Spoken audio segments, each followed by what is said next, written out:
नमस्कार, maths by DK Sharma YouTube channel पे आप लोगों का स्वागत है।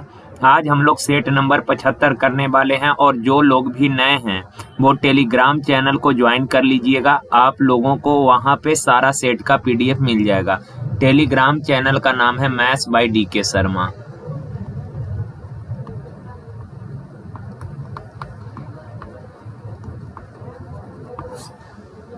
चलिए अब सवाल करते हैं।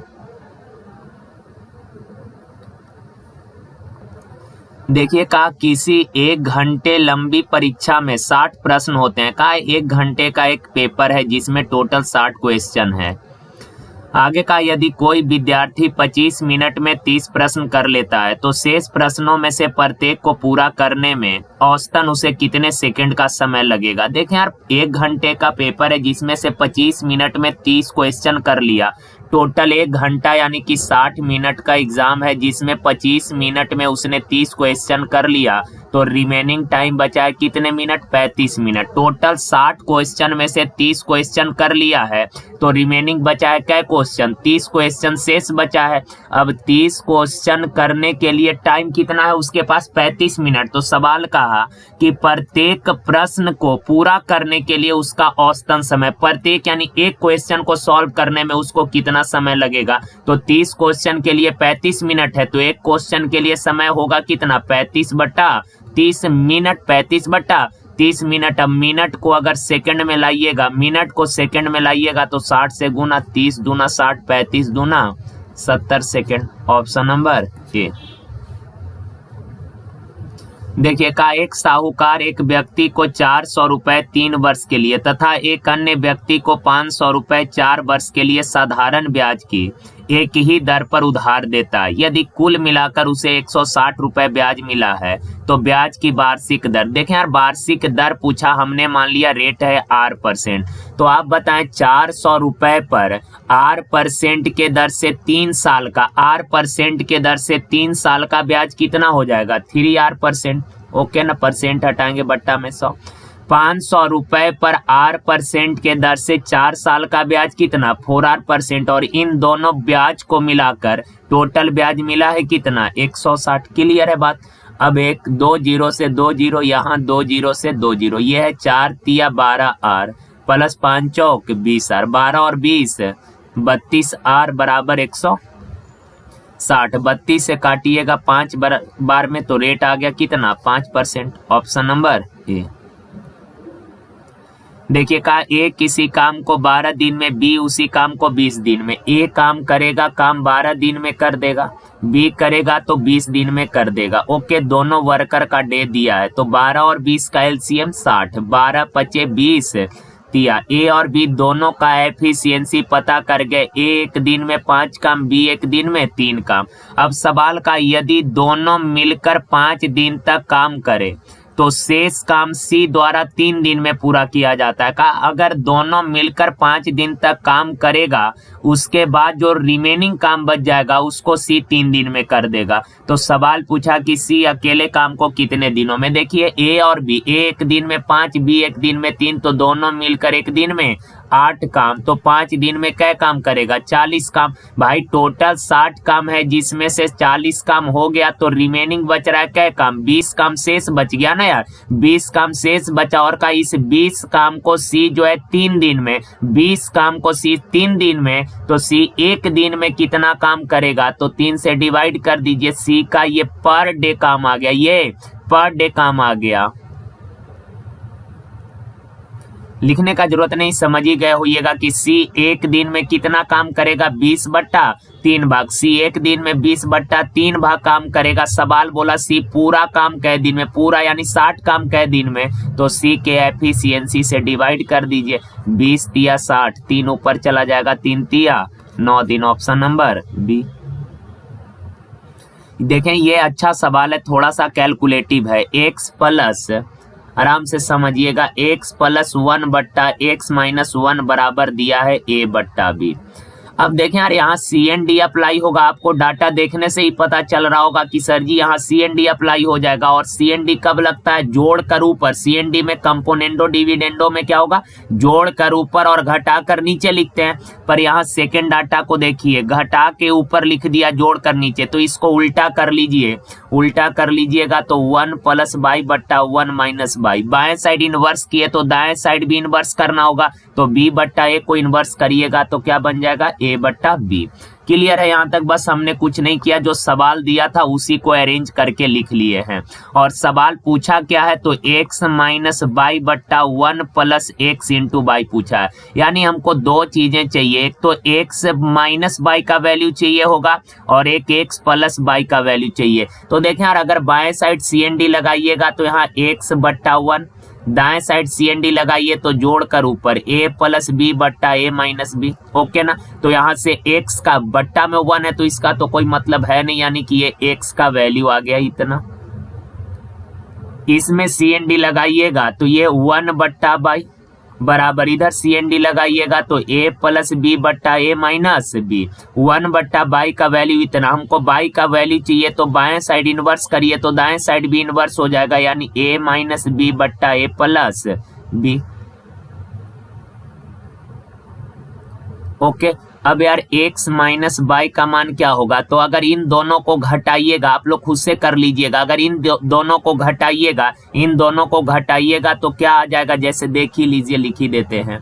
A + B, x का वैल्यू है बट्टा A - B, माइनस बाई का वैल्यू कितना है? A - B बट्टा A + B।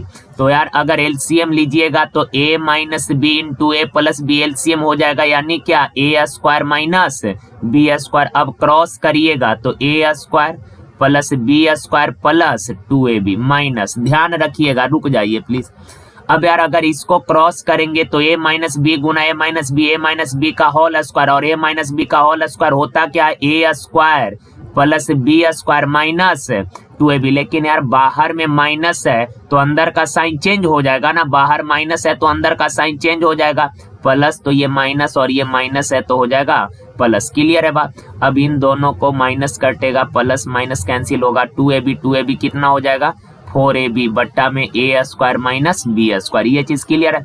लेकिन एक चीज आप ध्यान रखिए, हमने सर्च में ऐसा पहले भी सेट में 2-3 सवाल हम लोगों ने कर रखा है, जहां हमने आपको बताया था कि अगर इन दोनों को घटाइएगा तो आप लोग को ये चीजें पता भी है, अगर इन दोनों को घटाइएगा तो डायरेक्ट क्या हो जाएगा? 4AB बट्टा A² - B²। याद कीजिए, ऐसा हमने करा रखा है आप लोगों को।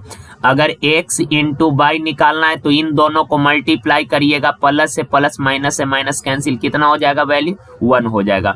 अब देखें जो दिया है पुट कर दीजिए, x - बाई का वैल्यू क्या आ गया? 4AB बट्टा में A² - B²। ओके। और पूरे के बट्टा में 1 प्लस x इंटू बाई का वैल्यू कितना? 1 है, तो A का 1 2 से ये 4 कटेगा 2 बार में, तो बच गया क्या? 2AB बट्टा A² - B²। 2AB बट्टा A² - B², option number B. तो अच्छा सवाल था, थोड़ा सा कैलकुलेशन इसमें ज्यादा आपको करना पड़ेगा। अगर मेंटली सोचेंगे कुछ चीजें तो थोड़ा जल्दी हो जाएगा, नहीं तो आपका 1 आध मिनट टाइम इसमें खराब होगा। अच्छा सवाल था, आप लोग थोड़ा 1-2 बार प्रैक्टिस कर लीजिएगा।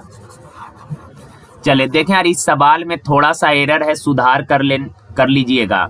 जैसे ये 3 जो है ना, ये अंदर में 3 है, यहाँ करनी घात है ये 3 यहाँ, और इसका भी एक करनी घात है और ये भी करनी घात है।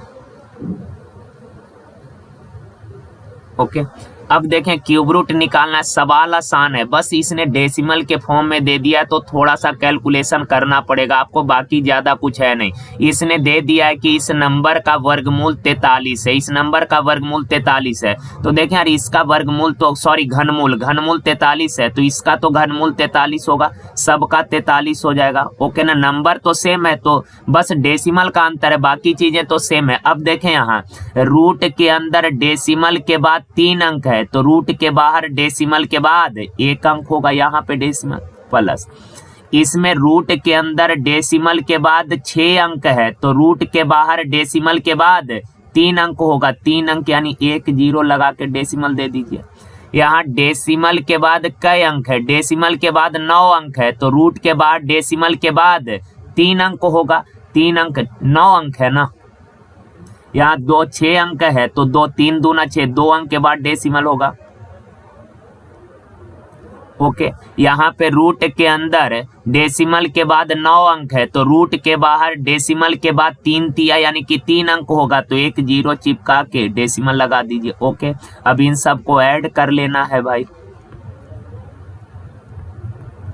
ऐड करिएगा 3 4 3 7 4 3 7.4 4773 4773 option number A.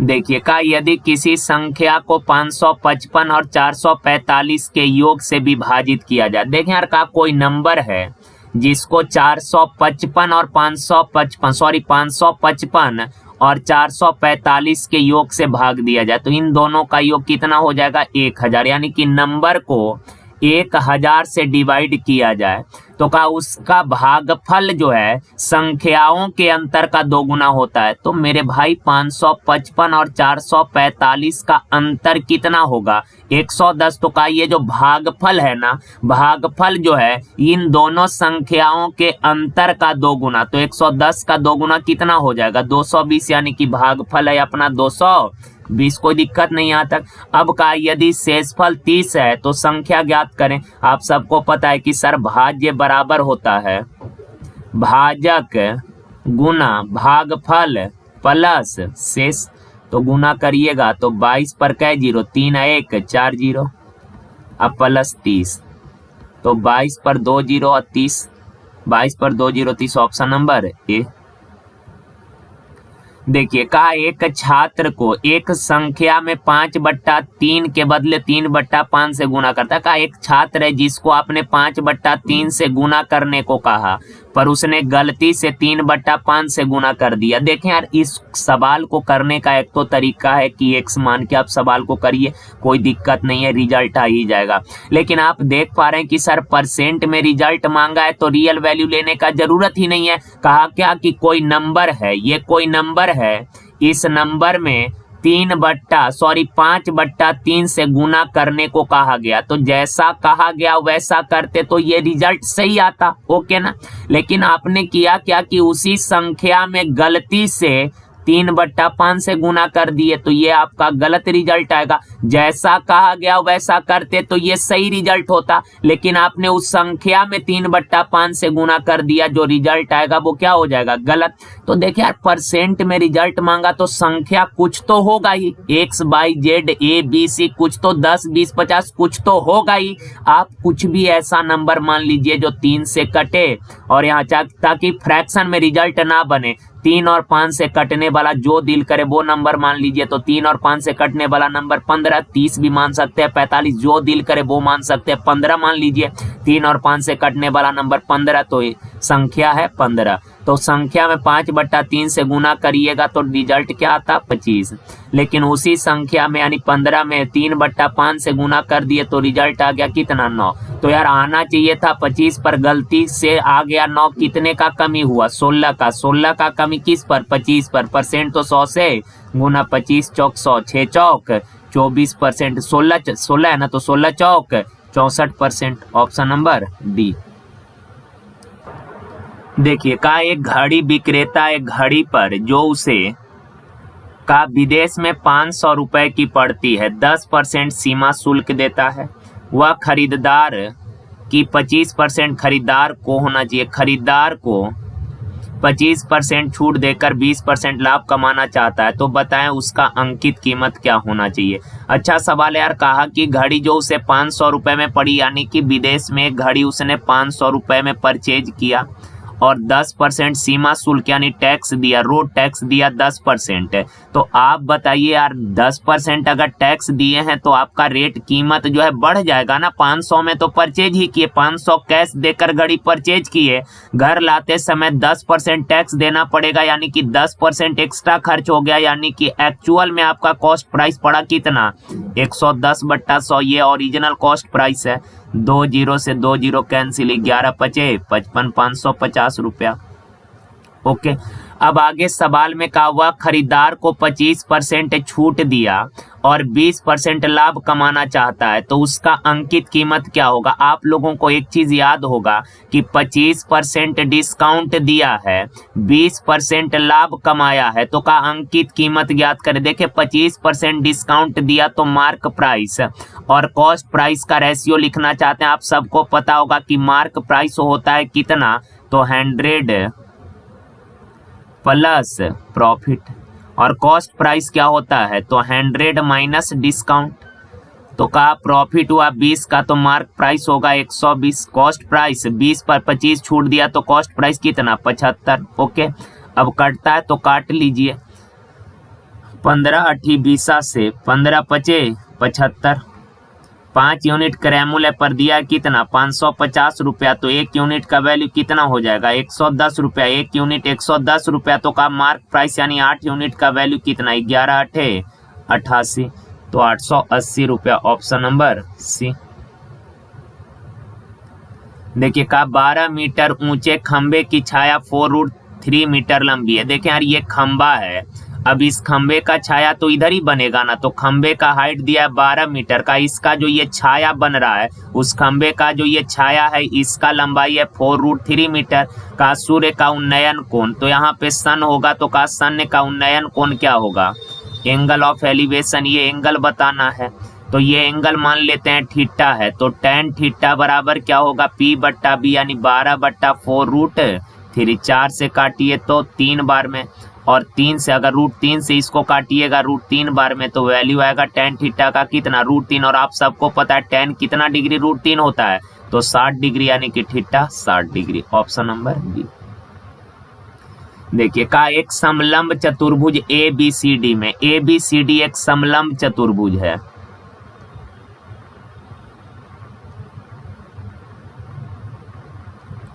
A B C और D का AB पैरेलल CD है। AB जो है ये CD के पैरेलल है।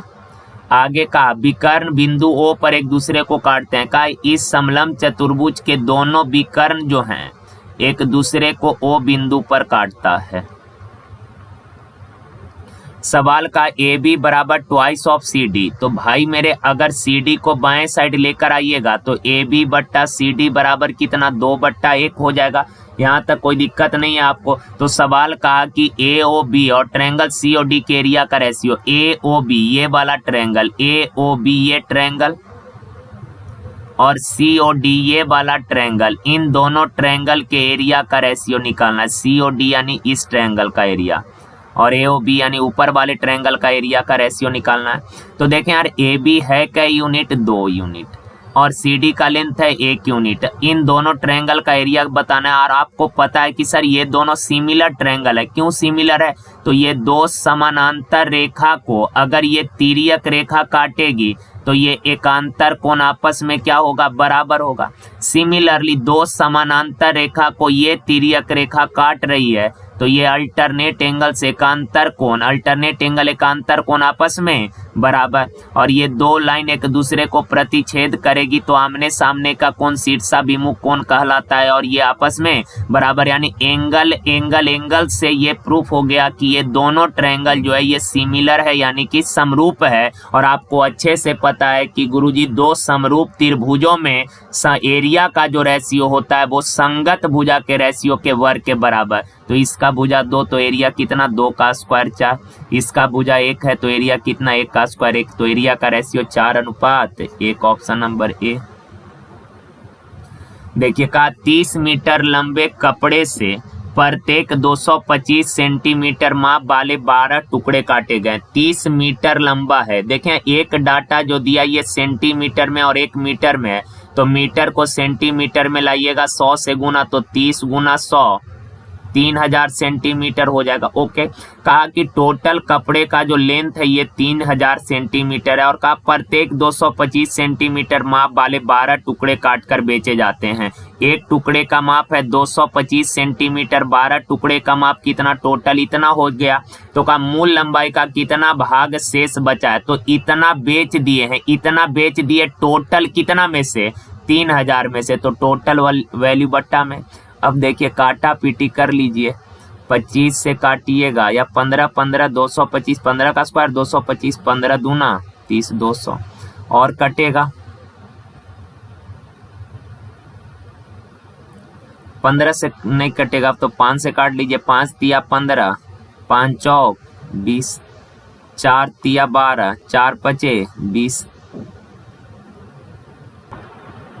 ये 10 न, 4 तिया 12, 4 दहा 40। तो 9/10 भाग आपने बेच दिया, यानी टोटल 10 में से 9 बेच दिए, तो शेष बच गया कितना? 1/10। Option number C. देखिए क्या हुआ, छोटी से छोटी संख्या ज्ञात करें जिसे 10, 15, 20 और 25 से भाग देने पर प्रत्येक मामला में शेष 3 बचता है। तो एक तो तरीका है, अब ऑप्शन से कर लें यार, कहा 10, 15, 20, 25 से भाग दीजिएगा, शेष 3 बचना चाहिए। तो पहला ऑप्शन है 300, 10 से तो ये पूरा पूरा कटेगा, ये होगा नहीं। अब देखें यहाँ इसमें भाग देंगे 10 से, तो ये तो 9 शेष बच रहा है, यहाँ पे शेष 6 बच रहा है। ऑप्शन नंबर बी है, जिसमें 10 से भाग दीजिएगा। सबसे चेक करना, चूंकि 10 से ही पहले देख लिए, ये तो पूरा पूरा कट रहा है, शेष 3 बचेगा नहीं। इसमें अगर 10 से भाग देंगे शेष 6 बचेगा, यहाँ 10 से भाग देंगे शेष 9 बचेगा। तो सबसे चेक करने का जरूरत ही नहीं था। हाँ, अगर 2-3 ऑप्शन टैली कर रहा होता तब बाकी नंबर से चेक करते, पर यहाँ तो सब छटी गया, बचा एक ही ऑप्शन, ऑप्शन नंबर बी। देखिए कहा, सुनैना किसी निजी कंपनी में काम करती है और उसकी वार्षिक आय 3 लाख रुपए है। कहा उसके पास एक नई और एक पुरानी गाड़ी है। उसकी आय का 5% नई गाड़ी के रख रखाव पर खर्च हो जाता है। देखें यार, 5% नई गाड़ी के, न्यू कार जो है का, इस पर उसके इनकम का 5%, 3 लाख रुपया इनकम है और उसके इनकम का 5% रख रखाव में खर्च हो जाता है। यानी कितना खर्च हो जाता है? 15,000 रुपया।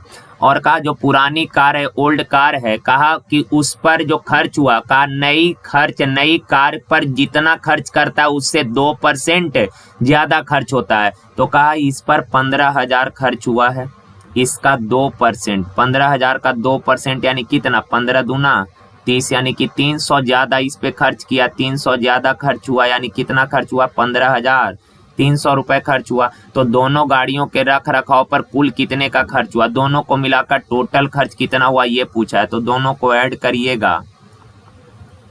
25,300 रुपया, 25,300। कहाँ गड़बड़ हो गया यार, देखना पड़ेगा। आय का 5% नई गाड़ी के रख रखाव पर और पुरानी पर नई के व्यय से 2% ज्यादा। अच्छा, पुरानी पर नई से 2% ज्यादा, तो पुरानी नई वाली पर 5% खर्च हो रहा था, तो पुरानी वाली पर 2% ज्यादा, ऐसा ये कहना चाह रहा है। तो इस पर 2% ज्यादा, यानी क्या परसेंट हो रहा है? 7%।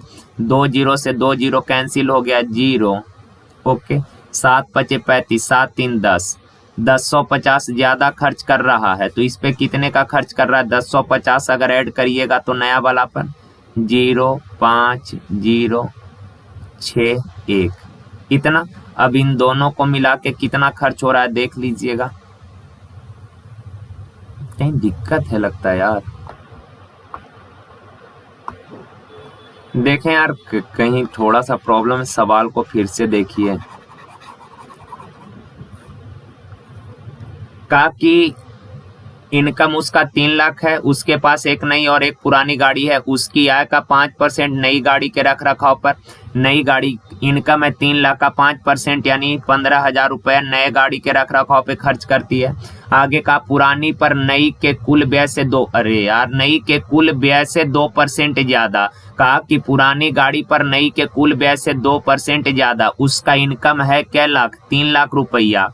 और कहा अपने इनकम में से पुरानी गाड़ी पर जो है उसे नई गाड़ी से 2% ज्यादा, तो नई पर 5% तो पुरानी पर 2% ज्यादा, यानी क्या परसेंट? 7%। ऐसा इसका कहने का मतलब है। तो 2 जीरो से ये 2 जीरो, 7 तिरिक 21,000 रुपया खर्च किया। दोनों को मिलाकर टोटल खर्च कितना हो गया?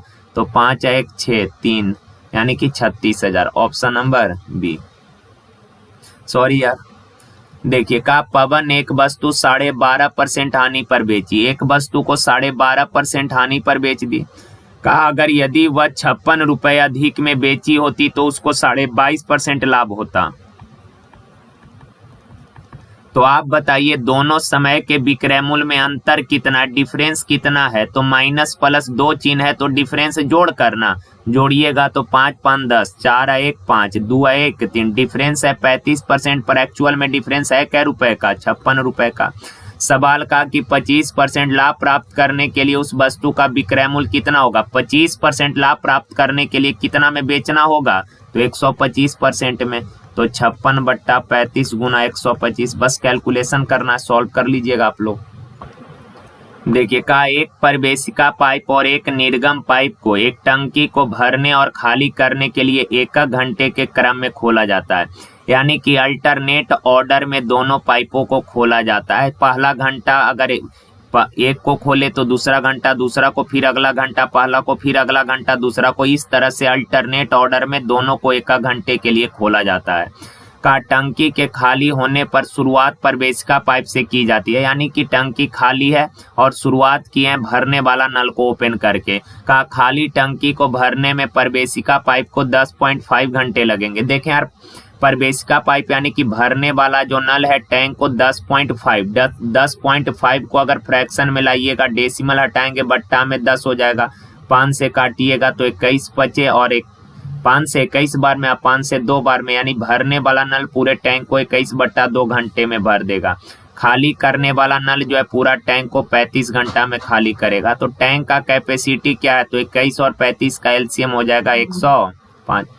तो 21 बचे, 5 दूना 10 भरने वाला है तो इसके एफिशिएंसी को प्लस से, 35 दिया खाली करने वाला है तो इसके एफिशिएंसी को माइनस से।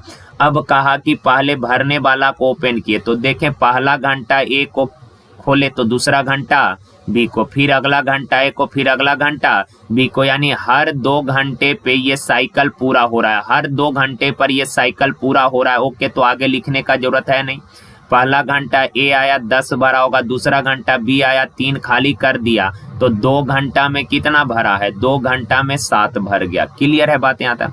अब सुने, अल्टरनेट वाला में अगर खाली भरने वाला सब हो तब तो कोई दिक्कत नहीं है, सवाल आसान होता है, पर खाली करने वाला होना तो ये भी आसान है। लेकिन बस एक चीज आप ध्यान रखिएगा कि जब भी अल्टरनेट वाला में खाली करने वाला सवाल आ जाए ना, तो खाली करने वाला के एफिशिएंसी को टोटल में से घटा लीजिएगा।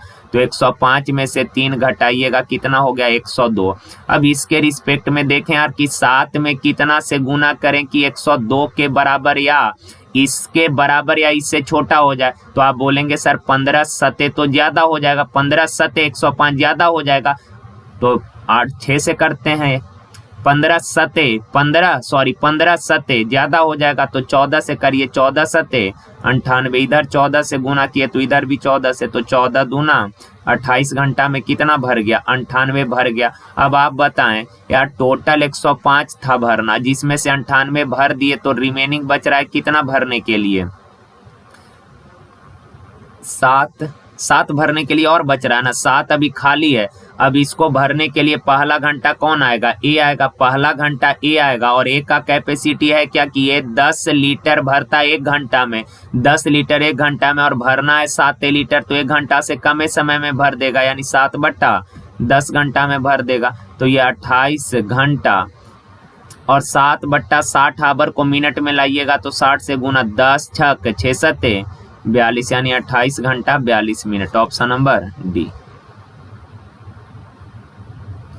देखिए एक्स और वाई की वर्तमान आयु का रेशियो 5:4 है। एक्स और वाई दोनों के प्रेजेंट एज का रेशियो दिया है 5:4। कहा 3 वर्ष बाद इनके आयु का रेशियो हो जाएगा 11:9। तो देखें मेरे भाई, 2 व्यक्ति के एज में 2 समय का रेशियो दिया है, तो डिफरेंस तो दोनों जगह का सेम होना चाहिए। 5 और 11 का डिफरेंस 6 है, 4 और 9 का डिफरेंस 5 है, तो डिफरेंस सेम नहीं है, तो यहाँ रेशियो को बैलेंस करना पड़ेगा। तरीका क्या है, नीचे वाला के अंतर से ऊपर में गुना करिए, ऊपर से नीचे में, तो 5 और 4 का अंतर कितना, 1, 1 से गुना करेंगे कोई फर्क पड़ेगा नहीं। 11 और 9 का अंतर कितना, 11 9 का अंतर 2, 2 से गुना करिए तो 2 5 10, 2 चौक 8।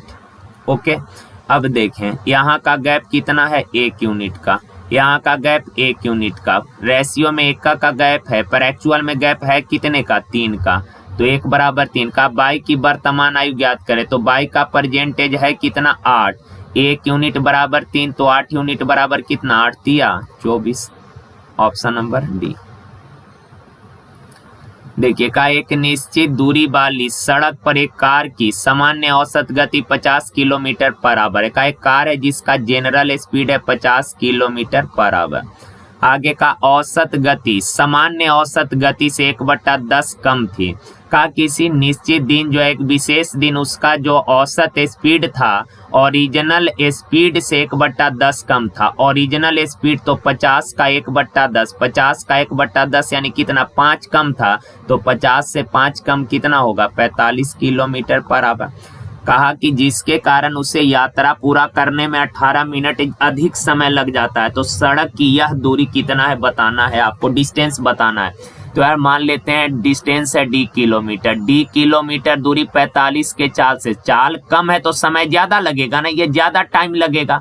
तो d किलोमीटर दूरी 45 के चाल से जाइएगा, समय लगेगा इतना। वही d किलोमीटर दूरी 50 के चाल से जाइएगा, चाल ज्यादा है तो जल्दी पहुंचेगा यानी कम समय लगेगा। तो यार d किलोमीटर दूरी 50 के चाल से जाएगा, समय लगेगा कितना, दूरी बटा चाल। और इन दोनों समयों का अंतर है कै मिनट का, 18 मिनट का। ध्यान रखिएगा इधर बाएं साइड सब किलोमीटर और किलोमीटर पर आवर है, डिस्टेंस किलोमीटर में है, चाल किलोमीटर पर आवर। और यहाँ टाइम जो है ये मिनट में है, तो मिनट को अगर सेकंड में लेकर आइएगा 60 से डिवाइड कर देना। बाकी तो कैलकुलेशन है आप लोग कर ही लेंगे। आगे देखिए का 12 सेंटीमीटर और 8 सेंटीमीटर भुजा वाले आयत से एक सम चतुर्भुज बनाया गया जिसकी परिधि आयत की परिधि के समान थी।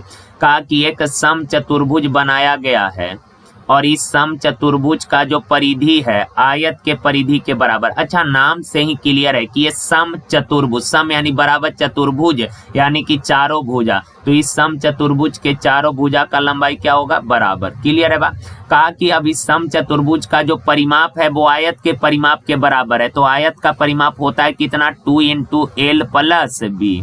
तो 12 8 20 दूना 40 यानी आयत का परिमाप अगर 40 है तो सम चतुर्भुज का भी परिमाप कितना होगा, 40। और सम चतुर्भुज के चारों भुजा बराबर, तो 40 को 4 इक्वल पार्ट में डिवाइड करिएगा तो कितना हो जाएगा, 10 10। यानी सम चतुर्भुज के प्रत्येक भुजा का लंबाई आ गया 10 10। अब आगे सवाल में कहा एक कोण 120 है। तो देखें यार ये तो अधिक कोण है, चूंकि ये ज्यादा फैला हुआ है, ध्यान रखिएगा ये अधिक कोण 120 डिग्री दिया है। तो कहा कि सम चतुर्भुज का एरिया ज्ञात करें। देखें सम चतुर्भुज हो या समानांतर चतुर्भुज, अगर इनके दो भुजा मालूम और उसके बीच का अगर कोण मालूम है, दो भुजा एवं उसके बीच का कोण अगर मालूम है तो एरिया होता है AB sin थीटा। तो यहाँ पर A भी 10 है और B यानी दूसरा साइड भी 10 है, गुना साइन थीटा यानी साइन 120 डिग्री। साइन 120 डिग्री को आप क्या लिख सकते हैं, साइन 90 + 30 लिख सकते हैं। अब साइन 90 यहाँ प्लस यानी सेकंड में तो पॉजिटिव होता है और साइन इंटरचेंज करेगा किस में, cos 30 में। तो cos 30 होता है √3/2। तो 10 × 10 × √3/2, 2 से काटिएगा 5 बार में 10 बचे 50 √3, ऑप्शन नंबर बी।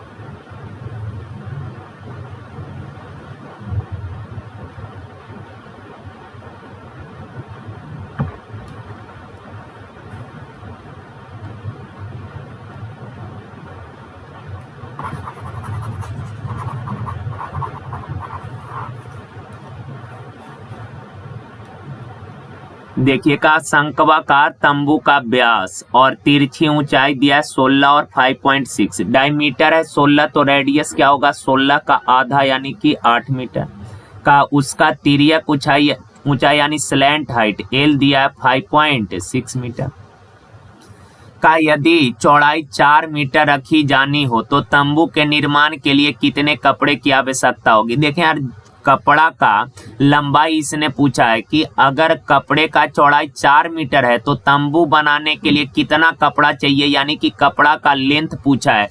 जनरली सवाल में हर जगह आपको क्लियर करके नहीं देगा कि हाँ भैया चौड़ाई इतना है तो आप लंबाई बताइए।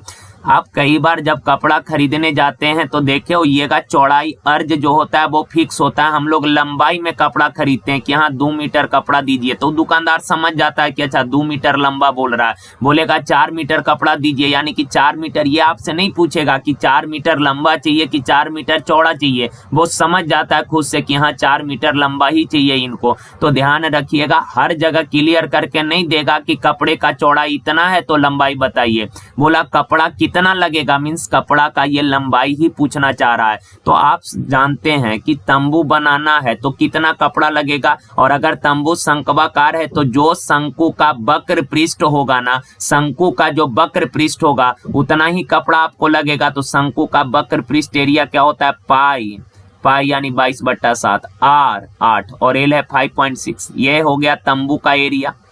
अब जो कपड़ा लगेगा उस कपड़े का लंबाई हमने मान लिया L और चौड़ाई दिया है कितना 4, तो कपड़े का एरिया क्या हो जाएगा, लंबाई गुना चौड़ाई, और कपड़ा उतना ही लगेगा जितना शंकु का वक्र पृष्ठ एरिया होगा, अर्थात दोनों का एरिया आपस में बराबर। बस आप लोग इसको सॉल्व कर लीजिएगा, हो जाएगा 7 से 7 8 56 0.8, 4 से काटिएगा 2 बार में 4 दूना 8, 22 दूना 44, 44 गुना 0.8, 8 चौक 32, हाथ में रहा 3, 8 चौक 32 3 35, डेसिमल एक अंकों से पहले यानी 35.2, ऑप्शन नंबर डी। देखें का एक सीरीज दिया है आपको और का इसके पहले 207 पदों का योग निकालना, 2007 पदों का योग निकालना है। तो यार पहले इसमें एक चीज देखिए, अगर गौर से इस सीरीज को आप देख पा रहे होंगे तो आपको लग रहा होगा कि सर ना तो ये एपी बन पा रहा ना ही जीपी बन पा रहा, ना एपी ना जीपी। तो थोड़ा लॉजिक लगाइए, देख रहे होंगे कि सर 1 2 3 4 फिर 1 2 3 4, ये सीरीज का जो पैटर्न है वो क्या है, 1 2 3 4 1 2 3 4, इसी तरह से ये रिपीट कर रहा है, यानी कि हर 4 नंबर के बाद सीरीज जो है वही रिपीट कर रहा है, हर 4 नंबर के बाद सीरीज रिपीट कर रहा है। तो यहाँ पे का 2007 पदों का योग क्या होगा, तो आप पहले देख लीजिए कि 4 नंबर से एक टर्म बन रहा है, तो इस सीरीज में टोटल कितने टर्म हैं ये आप पहले निकाल लीजिए। तो 2007 है, 4 नंबर से एक टर्म बन रहा है, तो 2007 नंबर से कितना टर्म बनेगा, 4 से डिवाइड करिएगा तो 4 5 20 0 4 एकम 4, 501 टर्म बनेगा। 3 शेष बच रहा है, यानी कि 3 नंबर जो है ये शेष बच जाएगा। तो भाई मेरे एक टर्म का योग कितना है, एक टर्म जो है इसका योग कितना, 4 3 7 3 10, एक टर्म का योग 10 है और है टर्म क्या गो 501 हो, तो 501 का योग इतना प्लस 3 नंबर शेष बच गया। और ये 3 नंबर कौन कौन आखिरी में बच गया होगा, 1 2 3, तो 3 2 5 1 6, तो 5010 प्लस 6 5016, ऑप्शन नंबर ए। ये तो सिंपल सवाल है यार। 3x इधर लाके घटाइएगा कितना बच जाएगा, 19x, 40 इधर आके जुट जाएगा कितना हो जाएगा, 247। अब काटा पीटी मचा दीजिए, 19 से काटिएगा एक बार में, 19 तिया 57, तो x का वैल्यू 13। देखें ये साइन 12 दिया है, तो आप बताएं साइन इंटरचेंज होता है किस में, कॉस में। 90 में से 12 गया, 90 में से 12 गया कितना 78। यहाँ कॉस इंटरचेंज होता है साइन में, 90 में से 18 गया कितना 72। अब आपको पता है कि sir sine theta into cosec theta होता है कितना 1, sine theta into cosec theta 1, cos theta into sec theta कितना 1, तो 1 इंटू 1 कितना 1 हो जाएगा। देखिए का उस बिंदु के निर्देशांक ज्ञात कीजिए जो इतना इतना को मिलाने वाली रेखाखंड को आंतरिक रूप से विभाजित करती है। तो देखें यार ये इसने 2 पॉइंट्स का कोऑर्डिनेट दिया, x1/1 x2/2, और ये दिया है कहा कि उस रेखा को इंटरनली डिवीजन करने वाला जो पॉइंट है, अंत विभाजित करने वाला जो पॉइंट है, उसका रेशियो दिया है कि पॉइंट जो है उस लाइन को m/n के रेशियो में डिवाइड कर रहा है। ऐसा सवाल पहले भी हम लोग कर चुके हैं। आप पीछे अगर सेट लगातार देख रहे होइएगा तो हमने इसका पूरा कॉन्सेप्ट डिस्कस किया, इंटरनल डिवीजन, एक्सटर्नल डिवीजन और मिड पॉइंट डिवीजन का। डिवीजन का 3 कॉन्सेप्ट हमने डिस्कस किया है। जो लोग नहीं देखे हैं प्लीज पीछे देख लीजिएगा। अब देखें, आ जाए डायरेक्ट ही कर लेते हैं। इसका इंटरनल डिवीजन क्या होता है? इंटरनल डिवीजन में जो पॉइंट है उस पॉइंट का x कोऑर्डिनेट होगा क्या? तो mx2 प्लस nx1 बट्टा m प्लस n, और उस पॉइंट का y कोऑर्डिनेट होगा m/2 माइनस n/1 बट्टा m माइनस n। आपको m पता है, n पता है, x1 1/1, x2/2 सब पता है, तो आप लोग खुद से कर लीजिएगा सॉल्व इसको।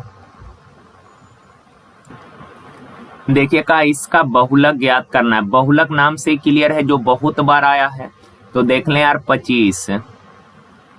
25 कितना बार आया है? 25 आया है अपने पास 2 बार, ओके ना। फिर 45 1 2, 45 भी आया है 2 बार, तो 25 ये तो होगा नहीं, 45 एक ही बार है, 45 54 तो है नहीं, 45 25, यानी कि ये डबल मोड वाला डाटा है। इस डाटा का डबल मोड होगा, यानी कि 25 और 45 दोनों, ऑप्शन डी। देखिए का एक बड़े त्रिभुज के 3 शीर्षों से 3 छोटे छोटे त्रिभुज इस प्रकार अंकित किए जाते हैं कि प्रत्येक छोटे त्रिभुज की प्रत्येक भुजा उसकी आसन बड़े त्रिभुज के भुजा का 2/5 है। प्रत्येक छोटे त्रिभुज की प्रत्येक छोटे त्रिभुज का प्रत्येक भुजा जो है बड़े त्रिभुज के आसन भुजा का 2/5 है। बड़े त्रिभुज के भुजा का, तो बड़ा वाला का भुजा 5 होगा, तो छोटा वाले त्रिभुज का प्रत्येक भुजा कितना 2 होगा।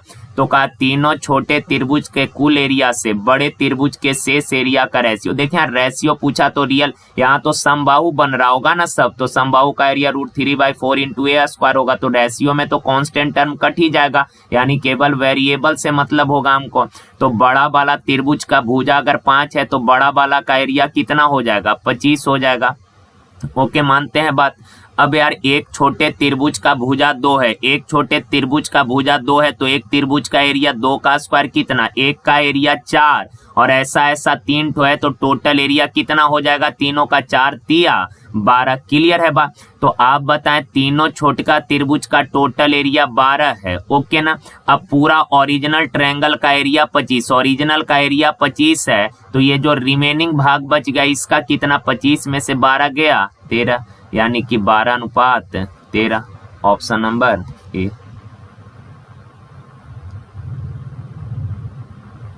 देखिए का 66 किलोमीटर पर आवर की गति से 410 मीटर लंबे प्लेटफॉर्म को एक रेलगाड़ी 30 सेकंड में पार करती है। गाड़ी की लंबाई आप सबको पता है, प्लेटफॉर्म को पार करने के लिए रेलगाड़ी को अपनी लंबाई को पार करना होगा, ओके ना। तो 66 किलोमीटर पर आवर, मीटर पर सेकंड में लाइएगा 5/18 से गुना का, इतना मीटर पर सेकंड के चाल से चलकर 30 सेकंड में जो तय की गई दूरी आएगा ना, ये जो दूरी होगा ये ट्रेन का अपना लंबाई प्लस प्लेट के लंबाई के योग के बराबर होगा। अब काट दीजिए, 6 3 18, 6 से 11 बार में 3 से 10, तो 11 5 55, यानी 510 में से 410 इधर आके घटेगा, बचेगा कितना?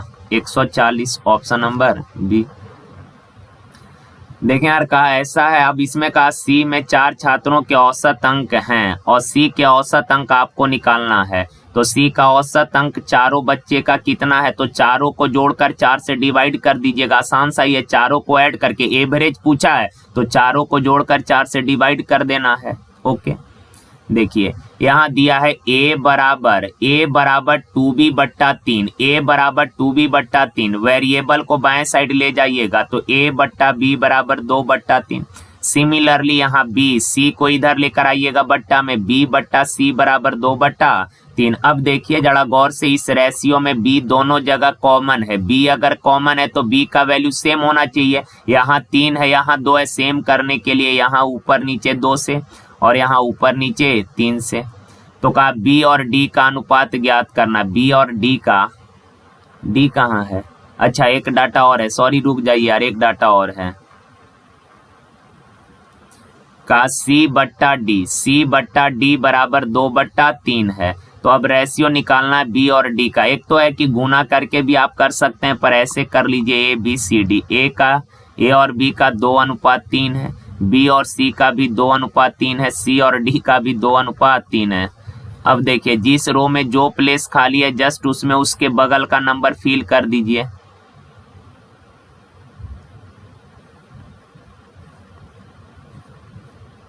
अब A का कितना 2 दूना 4 दूना 8, B का 3 दूना 6 दूना 12, C का 3 तिया 9 9 दूना 18, D का 3 तिया 9 तिया 27। B और D पूछा है, B का 12 और D का कितना 27। 3 से काटिए 4 बार में, 3 से काटिए 9 बार में, 4:9, 4/9, ऑप्शन नंबर बी। यहाँ बोला A बराबर दिया है आपको sin 11 इंटू sin 29, B का वैल्यू दिया है 2 cos 61 इंटू cos 79। कहा A और B में क्या रिलेशन है, और आप सबको पता है रिलेशन हमेशा फ्रैक्शन के थ्रू रिप्रेजेंट करते हैं, तो दोनों को डिवाइड कर दीजिए। अब देखें साइन इंटरचेंज होगा, ऊपर या नीचे किसी को भी इंटरचेंज कर लीजिए, जरूरी नहीं है कि ऊपर वाला कोई। कॉस को भी इंटरचेंज कर सकते हैं, साइन को भी, जिसको दिल करे उसी को करिए। ऊपर वाला को कर लेते हैं, साइन इंटरचेंज होगा कॉस में 90 में से 11 गया कितना 79। साइन इंटरचेंज होगा कॉस में 90 में से 29 गया 61। अब कॉस 61 से कॉस 61 कैंसिल, कॉस 79 से कॉस 79 कैंसिल, तो आ गया A बट्टा B बराबर 1/2। क्रॉस करिएगा तो 2A बराबर कितना B, 2A बराबर B, 2A बराबर B, ऑप्शन सी। देखिए कहा 2 बर्तन A और B में चीनी और पानी के मिश्रण का अनुपात 4:5 तथा 3:2 है। A में चीनी और पानी के मिक्सचर का रेशियो 4:5 है, शुगर और वाटर का रेशियो 4:5 है। बी में शुगर और वाटर का रेशियो कितना है 3:2 है। का आधा चीनी और आधा पानी का नया मिश्रण प्राप्त करने के लिए इन दोनों को किस अनुपात में मिलाया जाए। कहा यार इन दोनों को मिलाने के बाद जो कॉमन मिक्सचर बनेगा उसमें आधा शुगर आधा पानी, आधा आधा कहने का मतलब बराबर ना, आधा जैसे कि आधा 1/2 आधा 1/2 रेशियो लेंगे तो 1:1 आएगा। तो आधा आधा कहने का मतलब बराबर, और बराबर कहने का मतलब होगा 1:1। तो एलिगेशन लगा लें। शुगर पे अगर लगाइएगा तो पहला में शुगर 4 है, टोटल कितना में 9 में, दूसरा में शुगर 3 है, टोटल कितना 5 में, दोनों को मिलाकर जो नया मिक्सचर बना उसमें शुगर 1 है, टोटल कितना में 2 में। अब आप देखें 9×5 45 दूना 90 से सब में गुना कर लीजिएगा, 90 से सब में गुना करिए तो 9 10 10 चौक 40, 18×5 तो 18 तिया 54, 2 से 45 दूना तो 45। अब घटाइएगा 45 में से 40 गया 5, 54 में से 45 जाएगा 9, तो 9:5, ऑप्शन नंबर बी। ओके, तो चलिए आज के लिए यहीं तक। थैंक यू, धन्यवाद।